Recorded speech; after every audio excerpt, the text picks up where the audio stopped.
Till now, we succeeded in creating the layouts, the model class, and the custom adapter. In this video, we'll join all of these things together in the main activity and run the application. The first step is the adapter view, which is in this case a grid view. I create a reference for this grid view. Alt plus enter to import the grid view class. Then I'll instantiate it inside the onCreate method. View equal to find view by ID.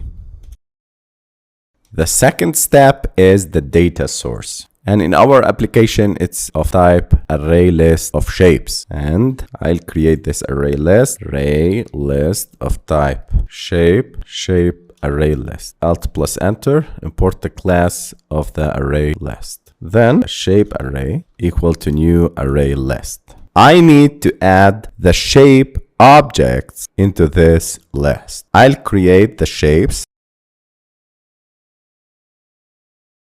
And for the assets, I prepare these shapes, 4 shapes, cube, sphere, cylinder, and prism, and the background for our application. Copy it, and I need to paste them in the drawable folder. Paste, and make sure that the names of these images starts with small letters. No numbers, no capital letters. The first shape is the sphere. So I need to pass for the constructor the image and the name r.drawable.sphere, and the name is a string. I'll name it as sphere. The second shape is cylinder, and I'll continue with other shapes.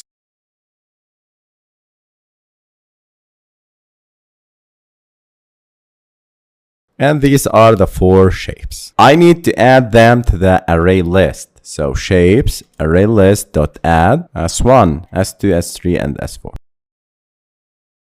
The third component or the third step is the adapter. I want from you to follow my steps because these are very important, and in this order you didn't miss anything. I'll create an instance from my custom adapter, and I'll initialize it here.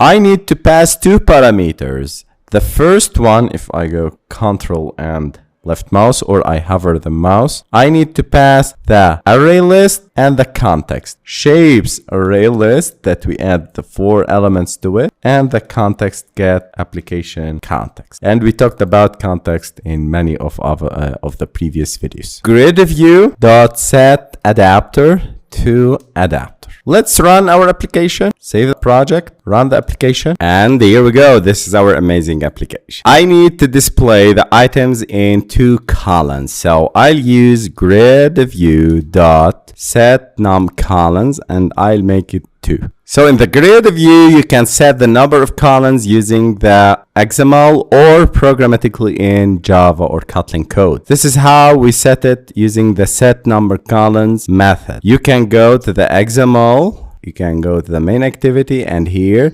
there is an attribute num columns, and I'll set it to 2. So either you set it in the XML or the Java code. Let me run, and here we go. This is our grid view. So congratulations guys, this is our application. And one last thing I need to add is the background for this constraint layout, which is the background. Run. And you can see this is our application. I'll add a text view here.